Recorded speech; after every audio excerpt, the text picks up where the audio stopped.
This is a private meeting, and you know I am doing it in an entirely personal, private, unofficial capacity, therefore not in any way, shape, or form in any official capacity. That we don't break the rules and regulations of the organization. Nor depart away from the charter.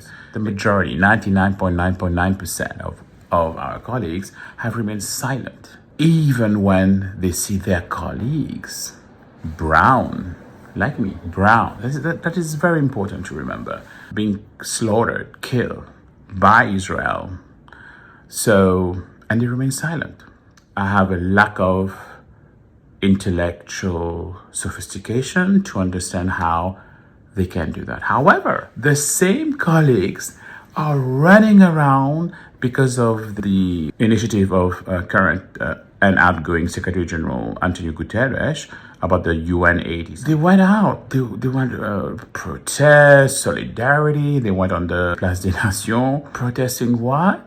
I think many people will lose their jobs. But they didn't protest when colleagues, I think humanitarians, definitely about 450 people killed by Israel, mostly IDF, in Gaza since October 2023 to now, of whom UNRWA colleagues of the United Nations, mostly brown people, I think we've reached, I don't know, maybe 300, they said, "Oh, excuse us, we participated in two things for UNRWA colleagues." There was a moment of silence, and you know what? It was inside.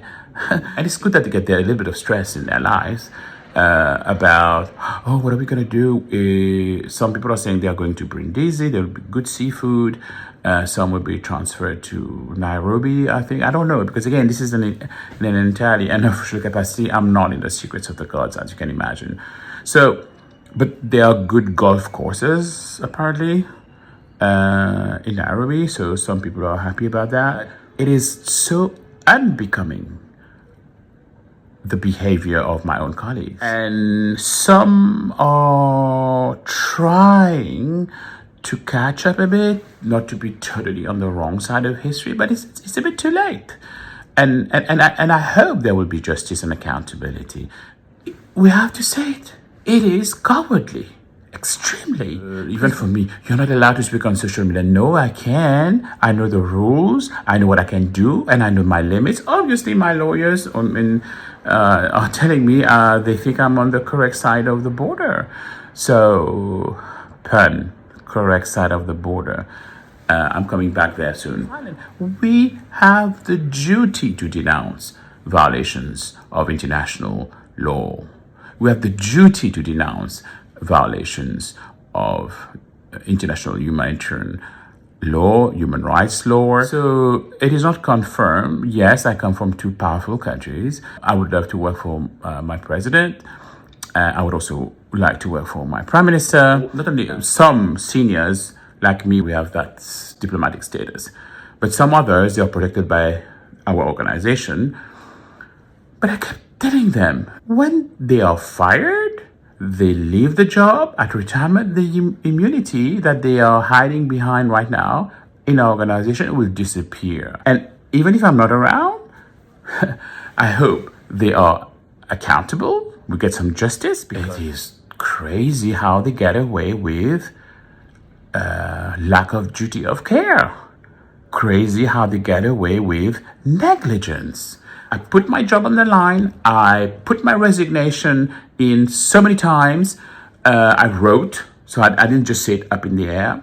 But I have to give credit to the outgoing Secretary General. And I know you know, March last year, he did write to me and said, "Thank you for your generous initiative." I think he said, "Dear friend," or "Dear Mr. Donan," I don't remember. But that's good. He could have not done it. Obviously, after that, I got the wrath of the organization. Even one or two USGs that were supporting me, suddenly they went into hiding. Almost like the deep buried bombs that we took out of Gaza, that level of hiding, more than 6 foot down. It's about communicating, not when it's over, not when you go to retirement, not when it's safe. It is now. Honestly, I was going to be quiet, but given I got that email yesterday or I don't know when, where they're asking me, you are not allowed to go on social media, say that, and they have the audacity of showing me which posts, which and you know how I write those posts. Actually, you write it for me. I just click on the button, and sometimes you click on the button in an entirely personal, private capacity. They showed me where I said I'm angry. And I put that little, it was an extract with the WHO colleague who had just come back from Gaza, and he was saying, I'm angry with the world.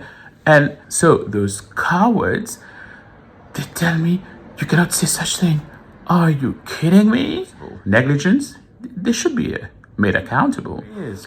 If it were you, the family being bombed, if it were your nephew, your daughter, your uncle, your mom and dad, and you see blowing up, you would have cared. I know their behavior is unbecoming of officials of international organizations. It is them that are helping the cause, them that are not denouncing, that are responsible. Like, I need permission to go to funerals. I need permission according to them.